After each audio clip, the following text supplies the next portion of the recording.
welcome to Single Parents Hub. And tonight, I'm so happy to let you know that we have an amazing hypnotherapist.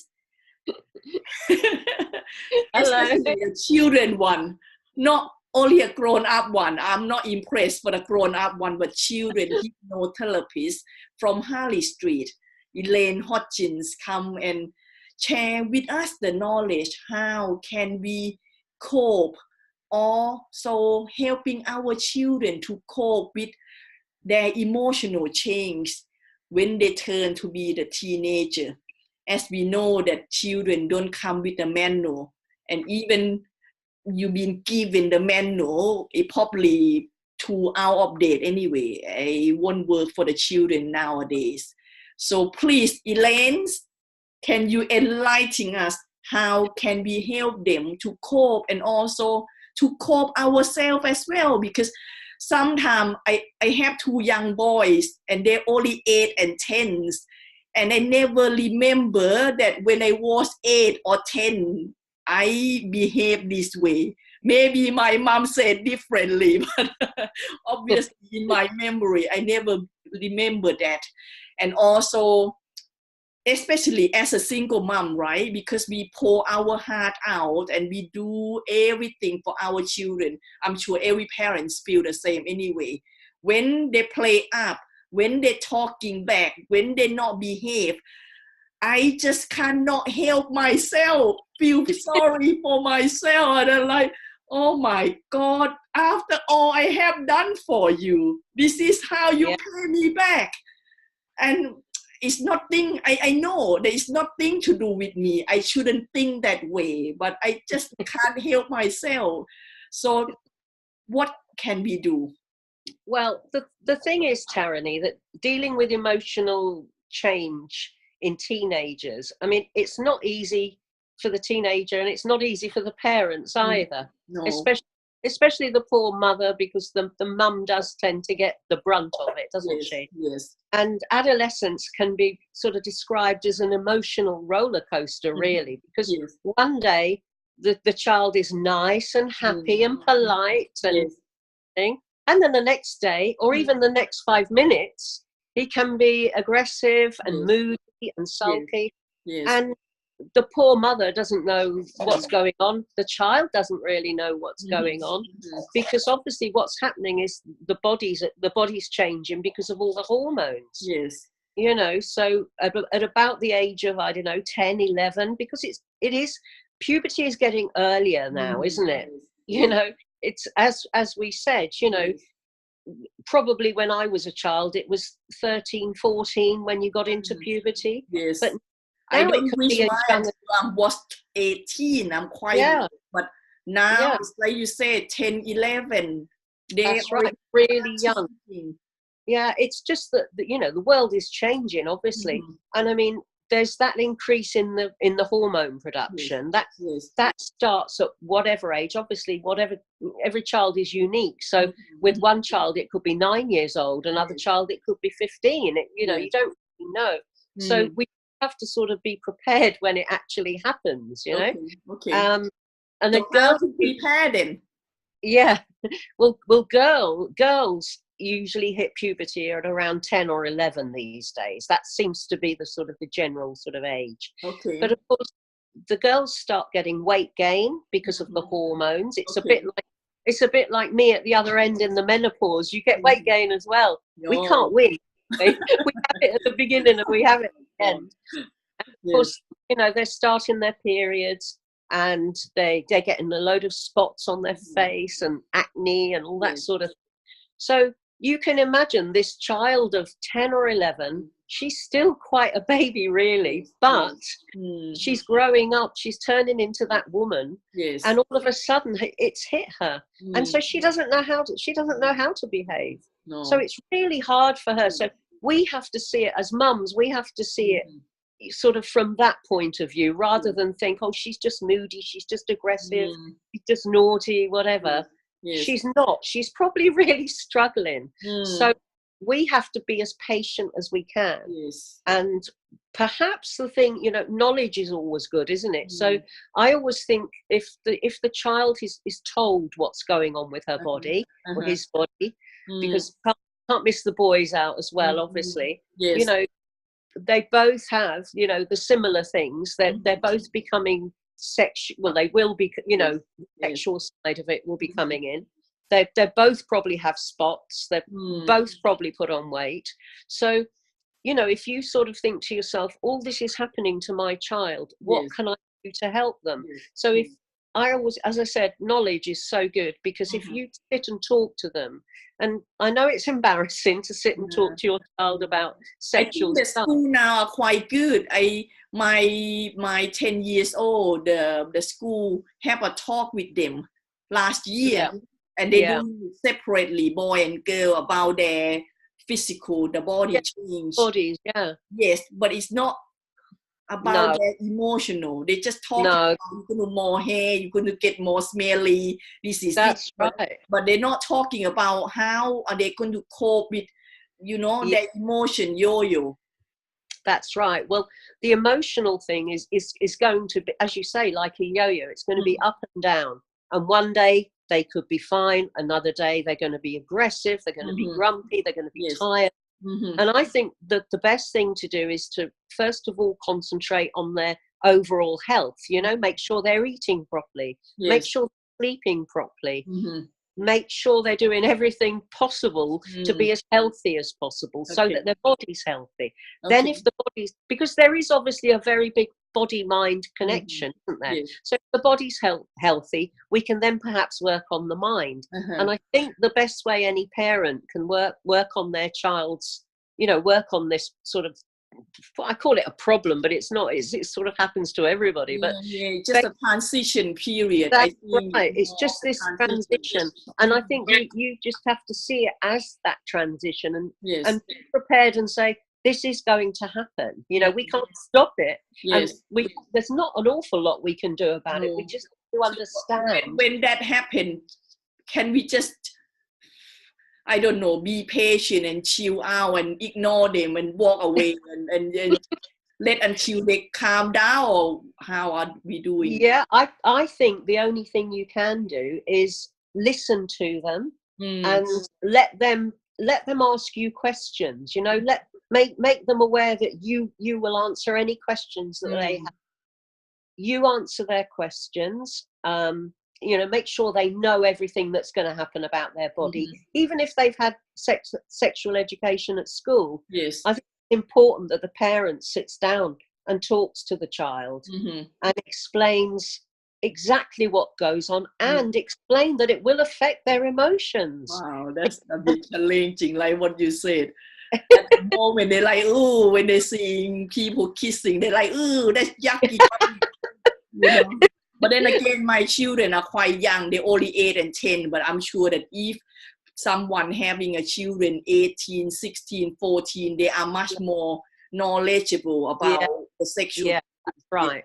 But I mean, at 8 and 10, they are still children. Yes. And yes, these changes will be happening slightly, obviously very soon.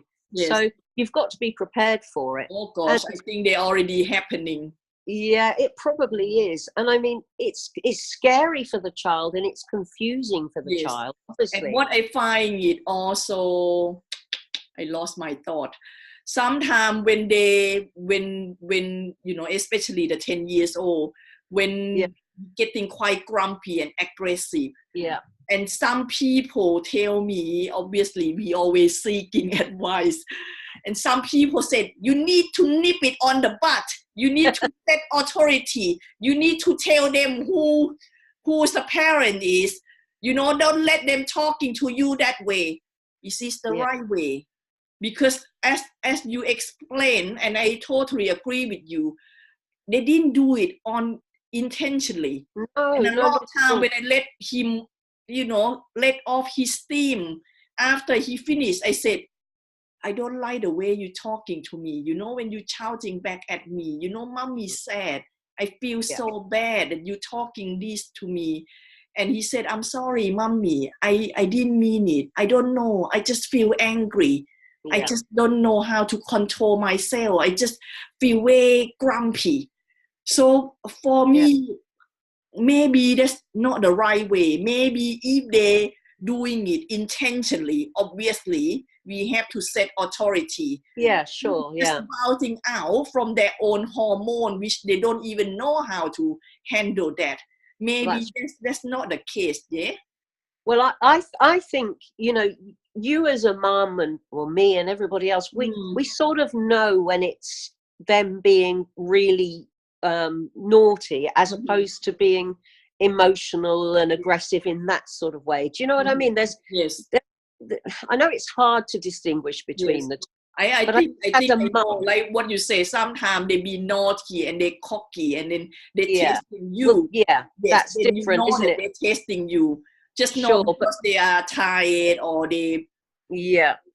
But I think if you can be patient with them when they're going through this awful stage and just say to them, look, you know, we've got boundaries, we've got our rules, you know that you don't speak to me like that. You know, you can't let them get away with it. You can't let them get away with treating you bad because, you know, that's not what it's about. You've got your rules, you've got your boundaries.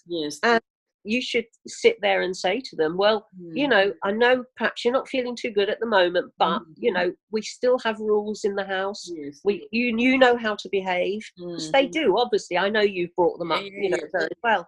So at the end of the day, it's really about you being a little bit patient when they are grumpy, when they are miserable.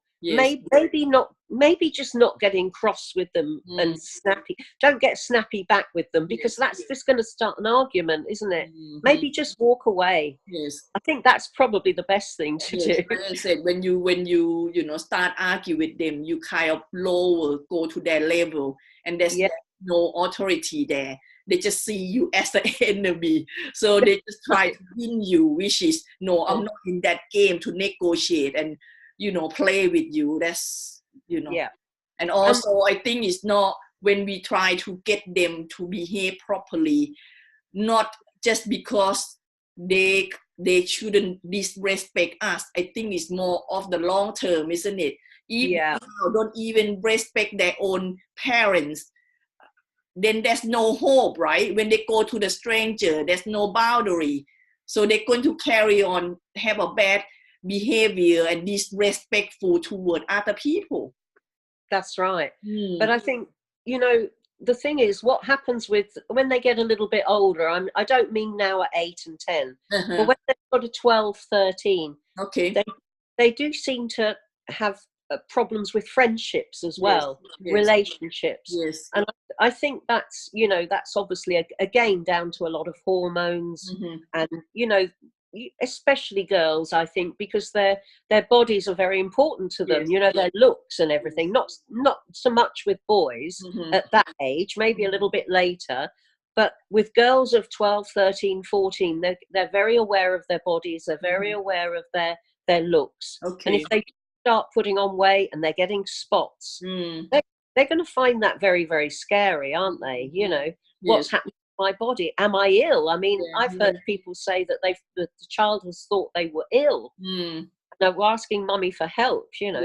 But I think if you can encourage them to ask questions, if they, you know, if they are worried about something, if they, you know, if they think of something, I don't know, to do with their bodies or whatever, make sure that they feel free to ask you questions so that you can actually allay all their fears. I think that's the most important thing, isn't it, really? Supportive, isn't it? I mean, Yeah, I mean, don't push them to talk all the time about it because they do get embarrassed, don't they? Come on. But I never want to tell my mother anything.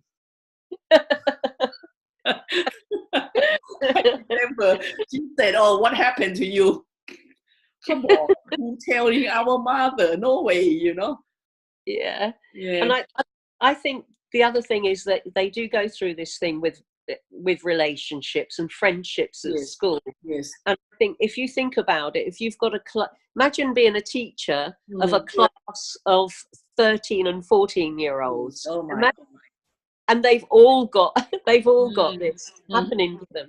and it must be a bit of a nightmare for these poor teachers, mustn't it? Yes. But I think if we can just listen to them, listen to what they're saying, and usually we can tell whether they're just being naughty and aggressive and horrible because they're just naughty and aggressive and horrible, not enough discipline. But if you know that you've got enough discipline in place, and you know that your child has been up until this stage and polite, wonderful child, and it's got to be the hormones that's causing it. It really can't be much else, can it? So then do you have any book or do you have any report that we can expecting? When we pregnant, right? We have the book like what to expect. So from months 1 to the first trimester, blah blah blah. Yeah, I have those sort of books, so I can at least read up, so I can prepare myself. Well, you know what? I think the best book is.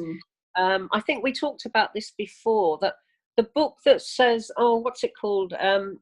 That's it. How to talk to your kids so they'll listen. Yes. And how to listen so I thought these books are quite young, and they cover the teenager as well. I thought this one is quite for the young child, not really for the teenager. I think there is one for older children as well, isn't there? Okay. I think there's one for kids and one for teens. So, I need to get the second one, yes. It's quite humorous as well, because they have some quite funny things in there. Yes. That's quite a good, it sort of teaches you how to actually listen to your child and actually talk to them in a way where they're not going to keep shouting back at you. Yes. Yeah, I'm only on the first chapter, but it's quite good, and I can resonate myself saying a lot of things that I shouldn't say, so it's quite interesting. And also, as I said, we need to be more patient with their emotional change, and I think the big taking for myself is not to taking things personal. Of course, taking things too hard, because it's just a physical, it just their hormonal change, they didn't doing things on purpose to hurt you. And of course, children, sort of older children, teenagers, they do tend to they snap and they shout, and they say things so quickly that they don't mean what they're saying. They're just angry over something. And another thing, when you're touching on that, also, as a grown up, especially as a woman, and maybe me, let's say me, because I can't stereotype other people. Me, when I get upset, it takes me longer to offload. Yeah. Yeah. But children, they snap and they just move on. That's right. Sometimes when I way cross with my boys, and I'm not talking to you now, and I'm not talking to to them for the whole night. And one time is so sweet. I didn't talk to the younger one, 8 years old, for like whole night. And when we wake up in the morning, he cuddled me around the neck. He said, "Mommy, it's the new day now." Oh, bless him. The new day now. Can you forgive me? Can you talk to me now? And I'm like, wow, grown up. We just hanging on. To anything that we're not happy with for so long. But children, especially when I see them, two boys, they're fighting all the time. They're fighting, and they get cross, and get way stressed out. And then next minute, they just play together nicely. Yeah. And I say, what happened here? I'm still stressed out. We are friends now, Mommy. We are friends. Nothing wrong. And I'm like, oh my God. So that's children for you, isn't it? Exactly. This thing we need to learn from the children, that don't take it too hard, and also don't hang on to that. That's right. Yeah. And don't sulk. I think there's nothing worse than sulking, and especially children that sulk. It's awful, isn't it? Yeah, and it's worse in a grown up, isn't it? And then we probably end up trying to make them feel guilty, huh? Like, oh, gosh, Mommy do all this, then you doing this. And then they probably feel so bad about themselves. Yeah. But I think, you know, with this teenagers and the emotional emotional roller coaster, yes, it's going to last a few years. You know, it's going to be from really that long. I'm back again. Sorry. Yes. It's going to last a few years. I mean, in that transition stage, it can be 3 or 4 years. You know, and there'll be different problems. You know, you'll go from them having spots and you know, sort of their breast, the girls' breast developing, the boys' little bits and pieces developing as well, you know. Start interest in other opposite sex, and that's right. You don't like me, and puppy love start kicking in. You mentioned about we can helping them, you know, what I call smoother the transition by make sure that they eat properly. How about exercise?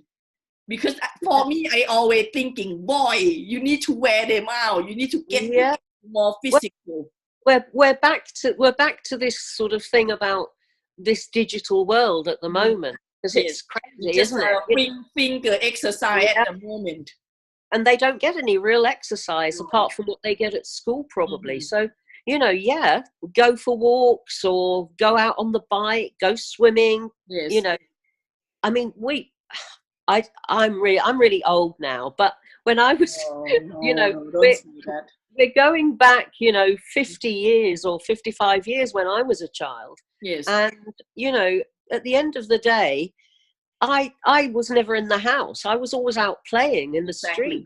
Only when at the tea time, I remember my mom would say, you know, dinner time now, and then we just coming back home. And you know, at the end of the day, that's all changed. That's gone. That life that we had has gone. And now we're living in this digital world. I'm getting digital dementia. That's another session. That's another one, isn't it? You know? And this is the problem, that the kids aren't getting enough exercise. A lot of the kids aren't eating properly. I mean, I know that because I deal with a lot of children with food disorders, you know. So, you know, they're not eating properly. They're probably not sleeping enough. You know. So there's lots of little things that you can put in place so that in a couple of years, when yours hit that teenage time, then maybe, you know, you've put those little things in place, they may be okay. You know, I think if you look after the little things, then it'll probably turn out okay. And also one thing that is a bit reassure me, when I looking back, I'm not the perfect, well-behaved child myself. I'm quite naughty when I was young. But what I believe is, if you brought them up right, if they know what is right, what is wrong. Obviously, come on, life needs to be more colorful. You can't be vegetarian all the time, right? But eventually, you find the right way to come back on track.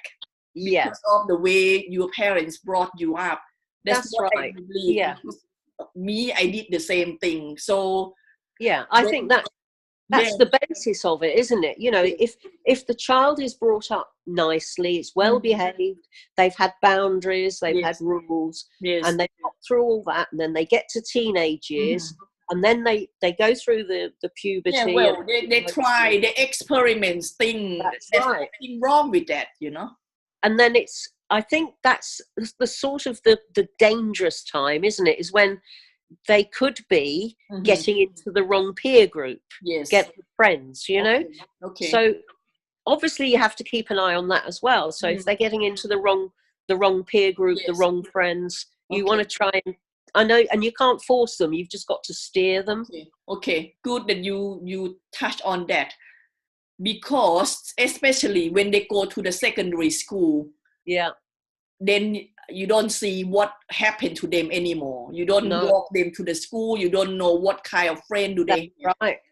And we can't cotton wool them all the time.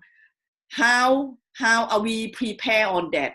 And my my neighbor, she's a childminder, she retired now. When they asking her this question, she told me that you need to start from, I don't know, nursery, start from the primary school. What you can do is try to make friends with the family, that they are nice and your value are the same with them, and sticking to that group.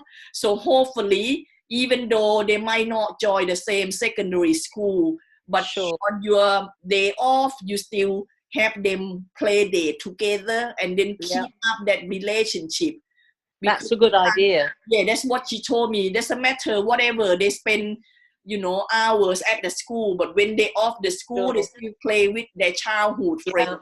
And you know, that's a really good idea. Family, so you keep that up. That's what she advised me. Yeah, that's really good advice, because of course once they get to sort of secondary school and they're 12, 13, 14, they've got their friends. Their friends to them are then more important than the family. Yes. And this is the problem, because once they've got that new group of friends, they seem more important than mum and dad do, brothers and sisters. So, you know, it's just really a case of being on top of and keeping an eye on them, I think, really, more than anything, isn't it? Just seeing who their friends are, making sure the friends actually come to the house so you get to meet them. Yes. Meet their parents as well. Obviously, I put a lot of effort now that I bringing a lot of their friend home and taking their, you know, their friend to the day out together. I really want them to be bonding together, because I knew that, you know, their family are nice people. That's what I try to keep on, because like that's a good idea. Yeah, the worst thing is they end up with the wrong peer, and I don't know what they're up to. Yes. Exactly. This is it. It's and they become very secretive, obviously, well, don't they? You know, and they don't want mum interfering in their little private life. Cram their style. No. That's right. Okay. So let's sum up. So what would be the best way that you would advise for, you know, parents to cope with children emotional change, the transition period to be the teenager? Well, I think what every mum should do, and me talking in hindsight now, is make sure that you are well and healthy, and able to cope, mentally healthy as well, ready to cope with the onslaught of the teenager, and perhaps even get some de-stressing time for yourself. You know, even just going to yoga, or you know, going for come to see me for some therapy, some hypnotherapy, relax, a meditation, a relaxation, anything, so that you're calm, so that you can deal with the children when they get uptight, and then say to them, look, you know, I know you're not feeling too good at the moment, or you're, you know, you don't want to intimidate them, but it's just really to let them know that you understand how they're feeling, because you've been there, you know, and they forget that we've been through all this, so we know. But it's that I think really we need to let them know that we actually on their side, isn't it? Yeah, exactly. Them. Yeah, you're not their enemy. You're their friend. That you're their mum. You're on their side, and you want what's best for them, obviously. And it's just we keep telling them that anyway, don't we? We tell them that every day, don't we? Yes, I know. I think they get it. They get it, but you know, sometimes. But they get it. I think they knew deep down that, you know, their mom and dad love them. Yes. Okay. So what do you do at your clinic when the parents bring the children in? What can you help them? Well, normally I work with children who have eating problems. Okay. So if a child is a picky eater, you know, if they're very fussy with their food, it can be quite severe. And there's a disorder called selective eating disorder. Okay. And basically, it's like a phobia. They're actually very scared of trying a new food. And they become more and more anxious. The more you try to get them to try a food, they'll gag. And is that the facts, or is that their emotion that they set it up that they help it? Yeah, it gets really quite serious, and some children are only eating 3 or 4 different foods. Oh gosh. Maybe just bread. I've got one little girl at the moment who only eats bread. Then they won't have enough nutrition to. No, this is the trouble. And their activity, yes. And there are many children they're actually taken into hospital and they're fed with a tube. Oh, that's God. How serious it is, you know. So I deal with a lot of children. That's why I wrote the book, Get Your Child Eating, because of dealing with so many children with this problem. And then the normal sort of things that I deal with on an everyday basis are things like bedwetting, stool holding, sleep issues, you know, when a child won't go to bed. Yes. Mums usually ring me up and says my child can't go to sleep, but it's actually they won't go to bed. Yes. It's not that they won't go to sleep, it's they don't want to go to bed. Yes. So a lot of it is being a little bit more disciplined with them at bedtime. Yes. And also I like to invite you to come to another session to talking about sleeping thing, because I think it's quite important. I thought also that, when they are baby, right, you separate and kick them out to go into their own room. I thought that's it, I done. But then when the circumstance change or the hormone change, it start coming back to my bedroom again. Yeah. So it's not, exactly. So it's not about the physical, it's more of the emotional. Yeah, yes. Yeah. And it's also affecting their health and our health as well. Because if we don't rest properly, when we get up exactly. Very tired. Yeah. I have a lady at the moment who's got 3 children all under the age of 5. Wow. And not one of them sleeps properly. And she is so exhausted. In a terrible state. It's awful. But once she got into a more of a routine with them and was a bit more disciplined at getting them into bed, everything was fine. But it just takes a little bit of patience. And really I'll invite you come to a proper session, because I want to hear more. We'll do that. We'll do a sleeping session. Yes. There's lots of different things we can do. There's eating. Yes. There's the stool holding. That's very, very common, you know, when the child won't go to the toilet. So also, I think sometimes in the school they don't encourage them as well. No, like that's a lot right. of school, they don't even let the children. It sound horrible.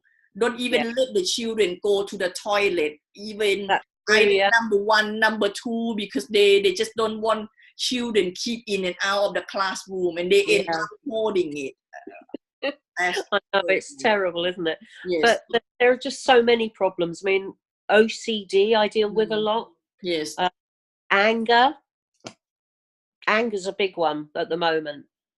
But you see, a lot of that, I still think this digital world has a lot to do with the children's behaviour. I totally agree. I really do, you know. Because I see it so often.